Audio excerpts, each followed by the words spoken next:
Assalamualaikum warahmatullahi wabarakatuh. Waalaikumsalam warahmatullahi wabarakatuh. Senang sekali saya Kang April kembali hadir di program Ruang Publik KSTV Kediri, dan kali ini kita kedatangan tamu istimewa. Beliau adalah legislator dari DPRD Kota Kediri yang duduk di Komisi C. Wakil Ketua Komisi C, Kang. Oke. Pak Azhari, jadi kalau mengamati situasi hari ini, masyarakat itu kayak mengalami semacam ketakutan, semacam prihatin gitu ya, dengan kondisi hari ini karena COVID tidak kunjung datang dan diberlakukan PPKM darurat. Ini kayak istilahnya kayak tentara darurat militer. Nah, sekarang kabar terakhir dari legislatif gimana tentang menyikapi kondisi seperti ini? Iya, terima kasih Kang April. Assalamualaikum warahmatullahi wabarakatuh. Kita perlu prihatin hari ini bahwa lonjakan kasus baru COVID-19 ini sangat luar biasa. Hampir setiap hari rilis dari pemerintah Kota Kediri ini angkanya di atas 20 dan ini sangat mengkhawatirkan sekali. Efek dan imbasnya apa? Di rumah sakit yang ada di Kota Kediri hari ini sangat penuh, sangat penuh, dan di UGD, di ruang perawatan semuanya sangat penuh. Kita juga berpesan kepada masyarakat, adanya PPKM darurat ini juga menjadi warning kepada kita semua. Apa yang sudah kita lakukan 1 tahun terakhir dengan penanganan pencegahan COVID ini akan sia-sia kalau kemudian pada saat situasi seperti ini kita lengah. Ini pernah saya ingatkan pribadi di forum ini juga, di ruang publik ini juga. Jangan sampai apa yang terjadi di negara lain terjadi di kita. Nah, tetapi hari ini Tuhan berkehendak lain. COVID juga melonjak luar biasa, kasus temuan positifnya juga luar biasa, dan kita tapi tidak boleh panik, tidak boleh kemudian merasa takut. Justru itu yang akan menyebabkan imun kita jadi lemah. Tapi juga tidak boleh menggampangkan atau tidak boleh menganggap ini remeh. Apalagi kalau dulu masyarakat mungkin masih antara percaya tidak percaya dengan adanya COVID. Tapi saya yakin hari ini masyarakat pasti percaya, pasti terbuka bahwa COVID itu ada dan COVID itu efeknya luar biasa.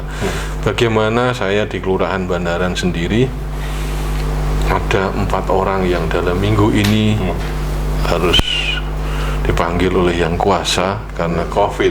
Nah, ini menjadi pelajaran dan mengingat semua bahwa COVID itu memang ada. Nah, terhadap apa kebijakan pemerintah daerah Kota Kediri khususnya, memang ada beberapa hal yang harus kita sinkronkan terkait dengan kebijakan-kebijakan penanganan dan pencegahan COVID ini. Nah, itu yang akan menjadi konsen kami, Kang. Itu sih. Siap.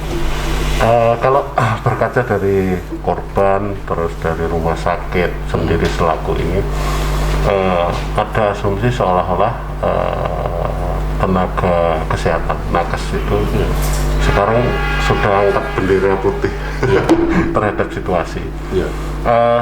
Menurut Pak Azhari selaku legislator, ini sebenarnya ketidaksiapan kita, karena tidak bisa dong menyalahkan hanya masyarakatnya, hanya pemerintahnya, hanya legislatornya. Artinya peran semua pihak. Hari ini titik sentral masalah itu kira-kira di mana ya? Artinya kalau saya bayangkan gini Pak Azhari, menyulap suatu tempat untuk jadi ruang isolasi atau rumah sakit darurat itu kan butuh biaya juga, butuh koordinasi. Bahkan ada yang ngomong ada ego sektoral, instansi A bikin rumah sakit darurat saja selesai sudah ini, tapi buktinya hari ini juga terpuntal-puntal. Ini sebenarnya epicentrumnya di mana? Iya, jadi sebenarnya dari pemerintah daerah, provinsi dan pemerintah pusat sebenarnya sudah mengantisipasi hal ini. Bagaimana lonjakan kasus COVID di luar negeri menjadi pembelajaran berarti bagi kita semua. Pemerintah pusat dan pemerintah daerah sudah berkali-kali mengingatkan berkaitan dengan kegiatan-kegiatan masyarakat, utamanya pasca Lebaran. Nah, kebetulan juga ini kan kalau saya pribadi menilainya begini. Ini kan berkaitan dengan perubahan musim.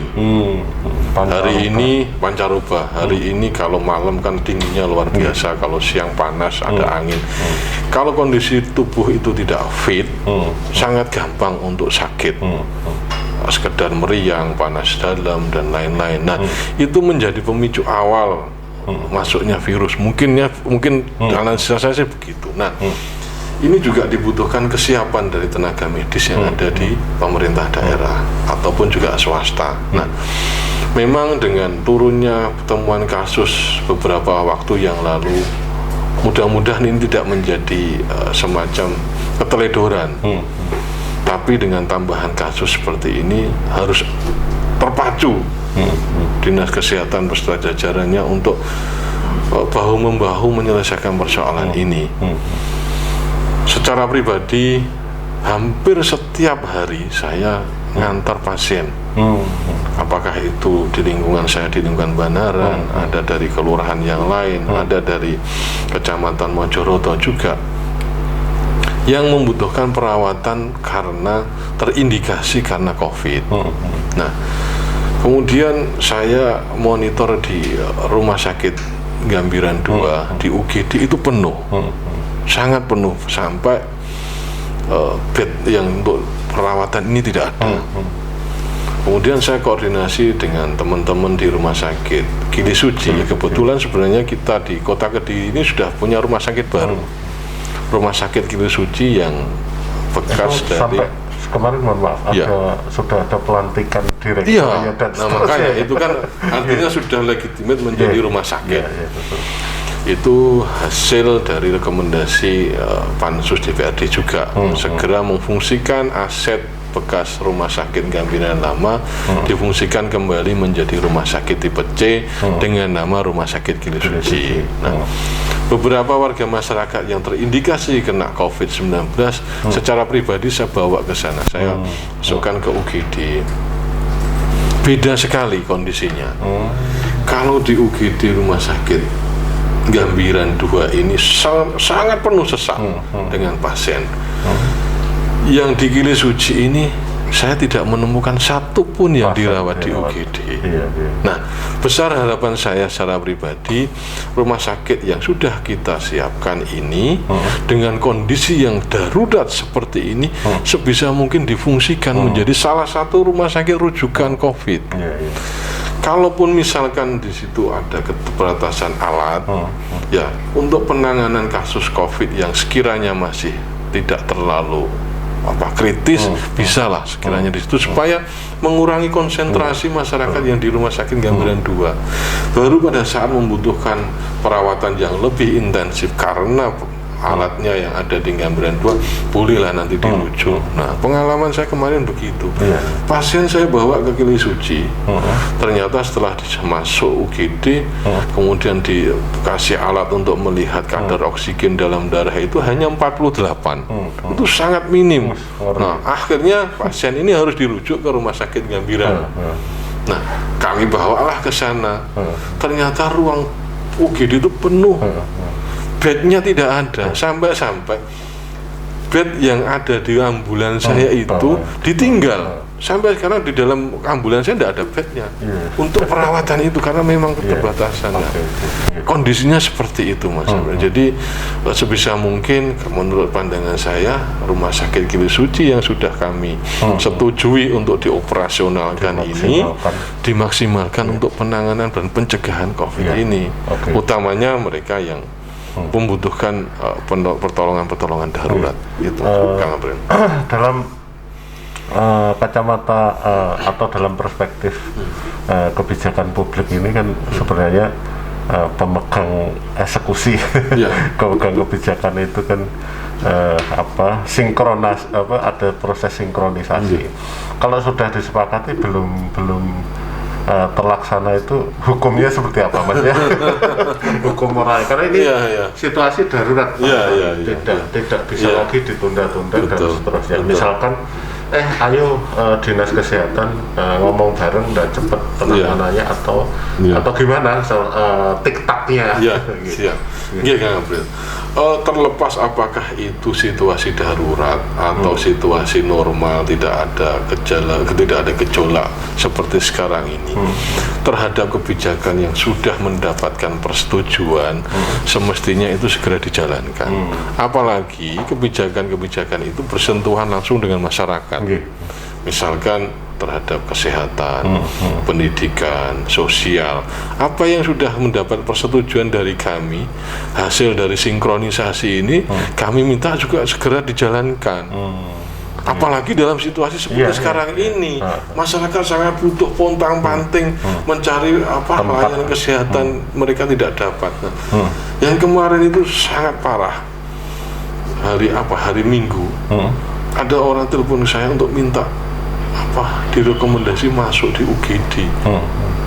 Padahal beliau ini sudah pontang-panting mulai dari Pare, ada keliling rumah sakit, minta untuk hanya sekedar dirawat di UGD itu tidak bisa. Nah, kalau kemudian kita punya rumah sakit yang sudah kita restui untuk dioperasionalkan, kita tidak maksimalkan, kan eman-eman. Masyarakat hari ini butuh, Kang April. Kalau kita ini sebenarnya ada soal ya, di mana misalkan kalau kesehatan jelas pengelolanya Pemda, di dinas kesehatan dan seterusnya. Apakah ini kalau memang sudah disetujui, kira-kira solusi konkretnya untuk mempercepat operasional Gili Suci, terobosannya gimana, Mas, kira-kira? Iya, sebenarnya di kami kemarin dalam minggu ini kami ada jadwal rapat dengar pendapat dengan dinas kesehatan beserta jajaran, termasuk dengan rumah sakit Gambiran 2, rumah sakit Gili Suci, dan seluruh puskesmas yang ada di Kota Kediri. Secara pribadi saya akan menyampaikan hal itu supaya kebutuhan akan pelayanan kesehatan, utamanya penanganan COVID ini bisa maksimal. Tetapi mungkin karena satu dan lain hal, kami memahami teman-teman di dinas kesehatan hari ini mungkin tidak bisa tidur dengan kondisi seperti itu. Kami tidak bisa melaksanakan kegiatan itu. Jadi RDP itu terpaksa kami tunda untuk menghargai mereka supaya kerjanya bisa maksimal. Tetapi melalui forum ruang publik ini, kami berpesan kepada dinas kesehatan utamanya, apa yang sudah kita sepakati melalui rekomendasi Pansus, sebisa mungkin rumah sakit Gili Suci ini difungsikan secepatnya dan masyarakat bisa menjadi salah satu alternatif pilihan untuk mencari pengobatan, utamanya untuk COVID ini. Itu Kang Abdul. Semoga didengarkan oleh yang berwajib. Amin. Kalau kita kembali ke lapangannya, fakta lapangannya, Mas, karena hukumnya kalau beberapa para epidemiolog atau orang yang ngerti kesehatan masyarakat dan seterusnya, hari ini itu perang kepentingan antara ekonomi dan kesehatan itu seolah-olah ditarungkan kayak bola Italia dengan Inggris misalnya. Sekarang logika sederhana yang dipakai misalkan kalau mau sembuh COVID, terhindar dari COVID, Anda itu harus perutnya kenyang, vitaminnya jelas, olahraganya harus ini. Kalau darurat apalagi ini sudah dilaksanakan hampir 20 hari kan, Pak Sari.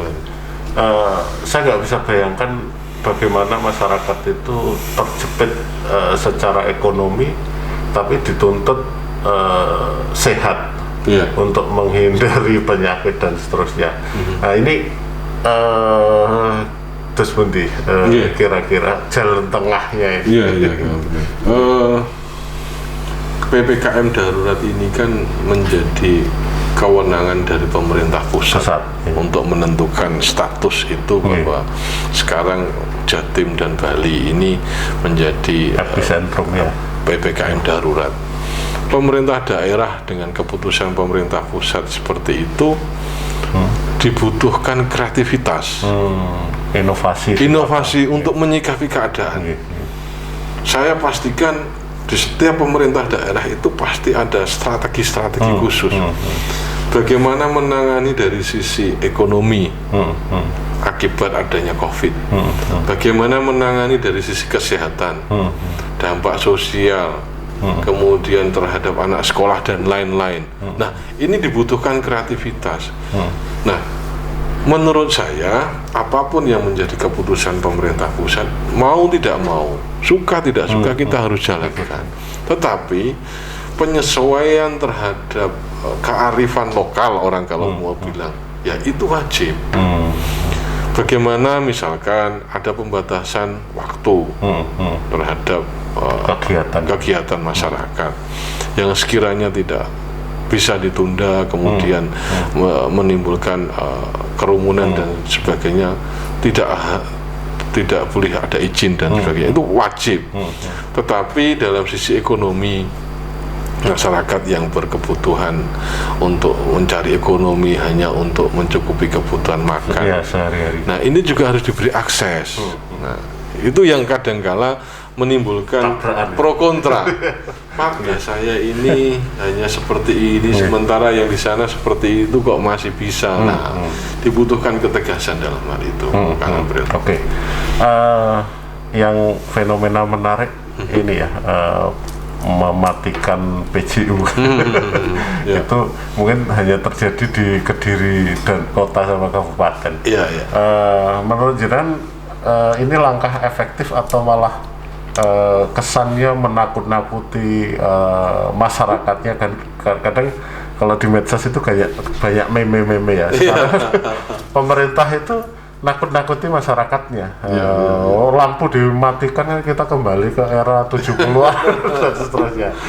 Kira-kira itu terhadap kebijakan mematikan lampu setelah jam 8 malam, memang ini menjadi konsen saya pribadi. Pada saat awal hari pertama kemarin diterapkan, saya keliling kota. Kalau tidak salah malam Sabtu ya? Malam Senin apa malah? Dua hari yang lalu. Iya. Saya keliling sama istri naik sepeda motor. Yang biasanya di tempat-tempat seperti Jalan Patimura ini kan lagi rame angkringan ya.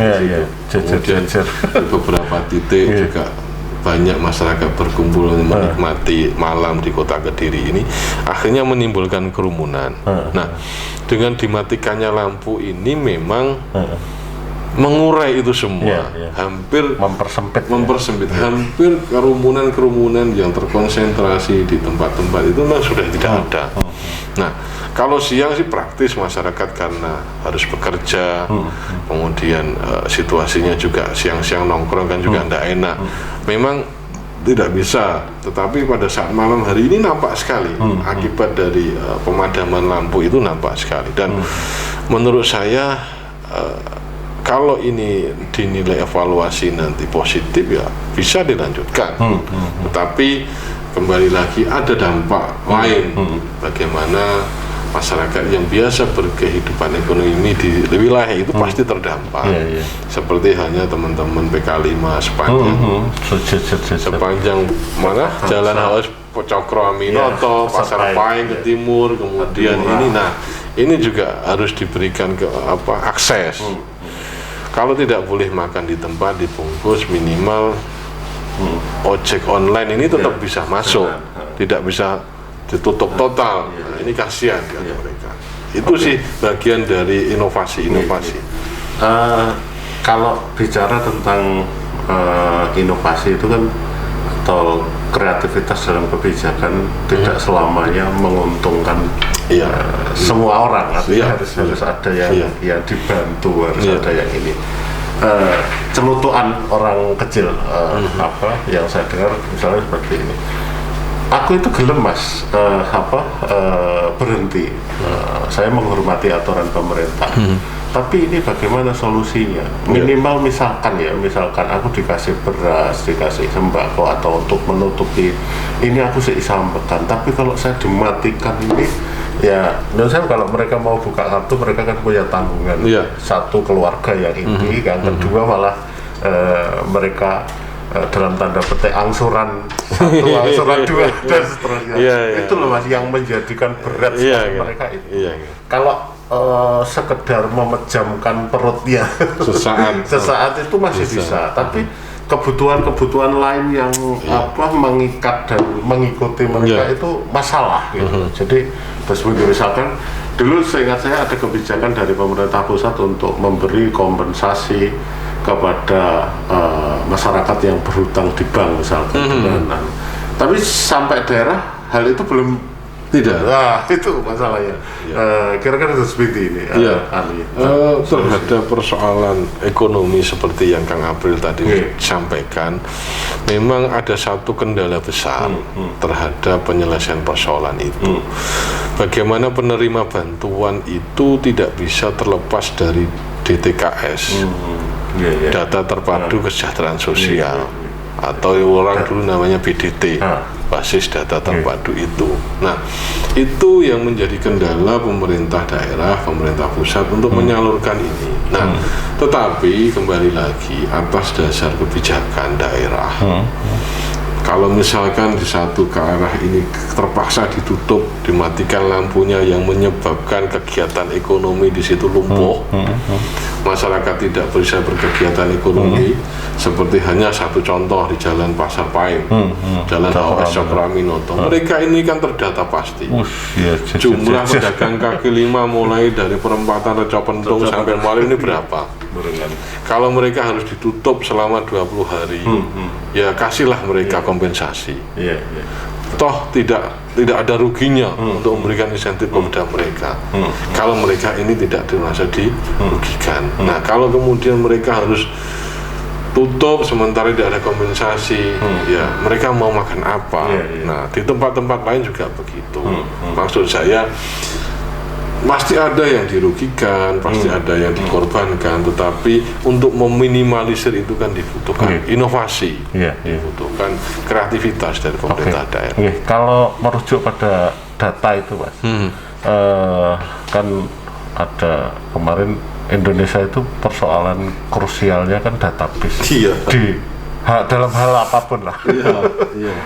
Bahkan itu kecenderungannya masif ya. Ini yang paling mendasar di tingkat RT, orang yang berhak nggak dapat, yang yang tidak berhak sebenarnya, tapi dia malah disubsidi luar biasa dan seterusnya. Ini dalam PPKM darurat ini terus pundi Mas cara memilah mapping atau biar aksesnya keadilan. Iya benar. Adanya pandemi COVID ini menjadi pembelajaran berharga bagi kita semua. Dulu awal-awal 2021 dengan adanya pandemi ini, anggaran APBD itu dikumpulkan kembali menjadi satu di biaya tidak terduga yang namanya refocusing. Hampir praktis seluruh kegiatan dinas itu tidak ada. Semua anggaran dikembalikan jagani untuk itu. Nah, begitu juga bantuan-bantuan sosial. Nah, di PPKM seperti sekarang ini, menurut saya itu juga tidak menjadi persoalan yang besar. Orang pasti akan tahu di lingkungan mereka masing-masing hari ini yang paling terdampak dengan adanya PPKM darurat ini siapa. Misalkan dulu di awal, begitu ada temuan kasus positif, satu perumahan di lockdown, diberikan bantuan sosial berupa beras, sembako, uang dan sebagainya. Kemudian ini berkurang, hanya 7 rumah ke kanan, 7 rumah ke kiri, depan, belakang. Menyempit lagi sekarang ini justru hanya 1 rumah saja yang nah, ini kan memang bagian dari kebijakan pemerintah pusat. Tetapi PPKM darurat ini kan periodenya hanya 20 hari. Kita sudah menyiapkan di anggaran itu juga PTT kita juga masih besar tahun ini. Sebisa mungkin itu bisa menyelesaikan dari sisi persoalan ekonominya, supaya masyarakat yang benar-benar terdampak ini tidak justru mati karena kelaparan. Mereka terhindar dari COVID, tetapi mati karena kelaparan. Siap. Secara fakta, secara regulasi, secara solusi sudah kita bahas. Nah, sekarang tinggal ini menurut panjenengan ini langkah konkretnya di Pemda ini seperti apa dan panjenengan di legislatornya harusnya berposisi seperti apa, karena ini tidak bisa kalau nggak kerja bareng. Betul. Nah, monggo kalau ada misalkan poin-poin yang mau disampaikan kepada publik, pada eksekutif dan seterusnya. Semua masyarakat pasti hari ini menyadari beban kerja pemerintah daerah, utamanya dinas kesehatan di seluruh Indonesia hari ini luar biasa. 10 kali lipat. 10 kali lipat, bahkan bisa lebih. Nah, kami akan terus support teman-teman di dinas kesehatan. Anggaran yang kita sudah siapkan untuk PTT gunakan semaksimal mungkin untuk menyelamatkan masyarakat. Nah, kita beri kebebasan luar biasa. Di tahun 2021 anggaran APBD yang disiapkan untuk itu hampir 160 miliar lebih. Hari ini mungkin separuhnya, tetapi untuk pengadaan dan sebagainya kan sudah di-cover tahun lalu. Nah, hari ini monggo itu digunakan, tetapi dengan seefektif dan seefisien dan untuk memaksimalkan kinerja dari teman-teman dinas kesehatan. Nah, bagaimana memberikan layanan kepada masyarakat ini harus menjadi prioritas. Menekan angka kematian ini harus menjadi skala prioritas hari ini. Kalau kemarin kita orientasinya pencegahan, hari ini hampir pencegahan itu kayaknya sudah mentok kita. Dibuktikan dengan apa? Dengan temuan kasus baru dan rilis setiap hari ini kan luar biasa. Nah, kalau mereka sudah positif, apalagi dengan gejala, bagaimana upaya pemerintah daerah ini menyelamatkan mereka, menjaga mereka tetap bisa bertahan. Nah, itu. Nah, kalau ini dibutuhkan segala kemampuan pemerintah daerah, kita siapkan. Nah, harapan saya berarti kembali ke apa yang sudah sampaikan di awal tadi. Kita sudah punya rumah sakit tambah rumah sakit, optimalkan itu. Gunakan itu sebagai salah satu rumah sakit rujukan, biar masyarakat tidak terkonsentrasi di rumah sakit Gambira. Oke. Kalau terakhir untuk masyarakat Kota Kediri, harapan jenengan, karena masyarakat sekarang sudah pada posisi pasrah, panik, dan seterusnya. Ini berdasarkan pengalaman pribadi Kang April. Saya beberapa waktu yang lalu kan juga terkena COVID dan sempat diopnam di Rumah Sakit Gambiran 2 kurang lebih selama 10 hari. Apa yang harus kita lakukan? Pertama, menyikapi dengan kalau pada saat kita ada gejala, apalagi sudah dinyatakan positif, jangan panik. Kalau menurut Ibnu Sina, beberapa hari saya dapat kiriman melalui media sosial, kepanikan itu menjadikan sakit ini tambah parah. Nah, kemudian kesabaran ini awal dari awal dari kesembuhan. Nah, minimal jangan panik dulu. Yang kedua, hindari kontak dengan masyarakat sekitar, utamanya keluarga, supaya virus ini tidak menyebar ke minimal ke keluarga. Nah, kemudian secepatnya untuk mendapatkan layanan kesehatan. Ini yang menjadi kewajiban dari pemerintah daerah.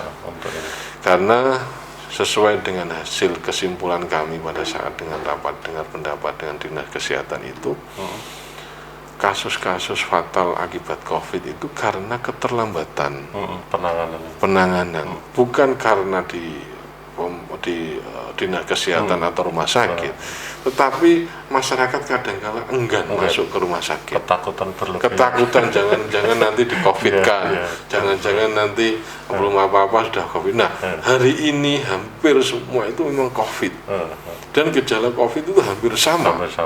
Nah, kalau kemudian kita takut masuk ke rumah sakit hanya karena alasan itu, kemudian menunda sampai kita kritis, ya resikonya akan fatal. Nah, itu yang perlu diingatkan kepada masyarakat. Berarti secara keprihatinan hari ini boleh prihatin, tapi jangan terlalu panik, dan kuncinya kita harus sabar menghadapi ini. Semua legislator juga harus sabar, pemerintah juga harus sabar, semua harus bijak, karena untuk menelurkan kebijakan itu kan harus dipikir masak-masak, mateng-mateng, dan seterusnya, dan situasinya sudah seperti ini. Mungkin kita bisa renungkan bersama, dan sekaligus besok kita dapat bekerja sama antara masyarakat, pemerintah daerah, dan legislator. Iya, harapan kita begitu, Kang. Terima kasih kehadirannya. Sama-sama, Kang April. Mas Asyari. Luar biasa. Kalau mau sehat harus perutnya harus kenyang. Itu pas buat dia. Bahkan ada yang hubungannya dengan masker, kalau nggak pakai masker bisa mati, tapi kalau kalau pakai masker ya bisa hidup kan. Betul. Terima kasih sekali. Sama-sama. Barangkali nanti kita bisa diskusi lebih banyak lagi di tema-tema yang lain dan di episode yang lain. Terima kasih. Tuntas sudah kebersamaan kita di ruang publik KSTV Kediri. Terima kasih, saya Kang April undur diri. Wassalamualaikum warahmatullahi wabarakatuh.